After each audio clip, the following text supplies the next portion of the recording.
그러면 이제 앞에 제가 설명드린 내용 중에 질문사항이 있으실 겁니다. 첫 번째는 그러면 중간낙수를 하게 되면은 3주간 하면 8월 초가 되는데 이때는 그 유수가 형성 분화가 될 때가 출수 전 30일이니까 잘못하면은 이게 수수가 분화가 안 될 수 있지 않는가 이런 질문을 하실 겁니다. 당연하죠. 그런데 중간낙수를 한다고 해서 전혀 물이 아예 없는 것이 아니고 비가 한 번씩 오거든요. 근데 비가 만약에 전혀 안 온다 하면 물을 한 번씩 흘러대기, 완전 마르지 않게끔 그렇게 해주시면 수수가, 그러니까 나다리 분화가 소위 만들어지는 시원체, 원시 생명체가 이제 되는 거죠. 그래야 정상적으로 한 나달이 한 80개에서 100개 정도 한 이삭당 그렇게 만들어질 수가 있습니다. 그래서 이 점을 꼭 유념을 하시고, 그리고 이제 규산질 비료와 제가 미네랄을 말씀드리는데, 이제 규산질 비료는 사실 토양 속에 이제 토양 검증을 하시고 토양이 매우 중요합니다. 그래서 최소 130ppm 이상을 유지를 하셔야 됩니다.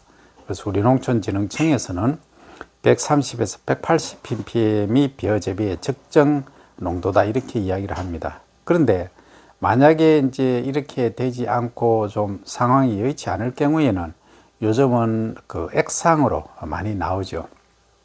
이걸 미네랄 있지 않습니까? 미네랄도 마찬가지입니다. 이런 것들이 시용해 주면 좋은데 이제 비용이 또 있다 보니까, 그러면 우리가 이제 투수되면서 소위 미량 요소들은 땅 속으로 많이 이제 심층에 분포해 있죠. 전기층 아랫바닥에. 그럼 이것을 어떻게 이제 위로 올리는가의 문제는 전기가리를 하셔야 됩니다. 전기가리를 최근에는 거의 안 하시고 로타리만 치는 경우가 많죠. 그러면 그 미질에 상당한 문제를 가져올 수 있다.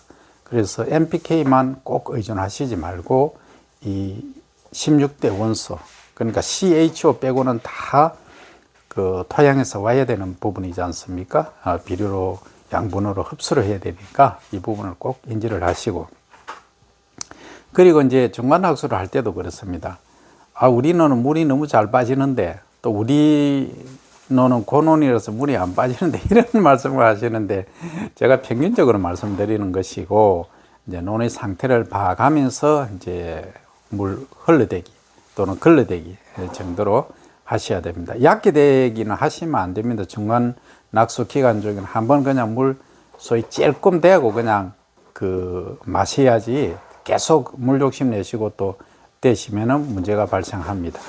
자, 이 점을 꼭 인지를 해 주시면 우리가 밥맛 좋은 쌀, 그죠? 그러니까 단백질 함량이 낮은 쌀, 물론 건강적으로 보다는 지금 이제 쌀 소비가 원체 이제 줄어들고 있고 소비자분들이 이제 사실 밥맛 좋은 쌀만 요구를 하시니까 그 요구들을 우리가 충족시켜 줘야 될 수밖에 없는 상황입니다. 그래서 이제 마음이 내키지 않으시더라도 일단 밥맛 좋은 쌀은 단백질 함량이 적은데 기인한다. 결국은 질소 비료를 시용을 줄이는 것이 기인한다. 규산질 비료를 충분히 해서 도복을 방지하고 병충해를 방지한다.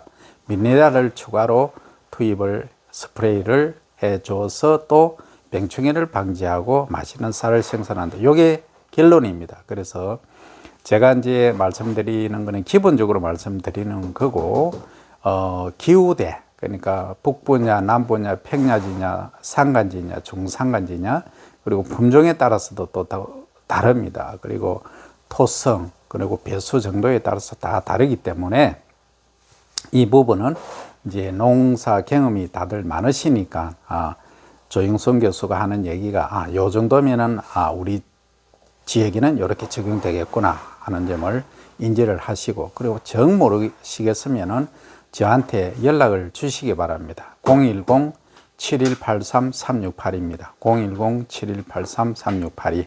저한테 그냥 전화로 하시면 제가 모르는 전화는 안 받습니다. 그러니까 그 문자로나 카톡으로 연락을 주시면 제가 빠른 시간 안에 답변을 드리겠습니다. 아니면 이제 시군농업기술센터, 농촌, 우리는 최고 좋은 기관이 있지 않습니까? 농촌진흥청. 예, 이쪽에 문의를 하셔도 되고, 농업기술원에 또 전문가분들이 많이 계십니다. 이쪽으로 연락을 하셔도 되겠습니다. 자, 오늘은 여기까지 하겠습니다. 자, 건성을 기원드립니다.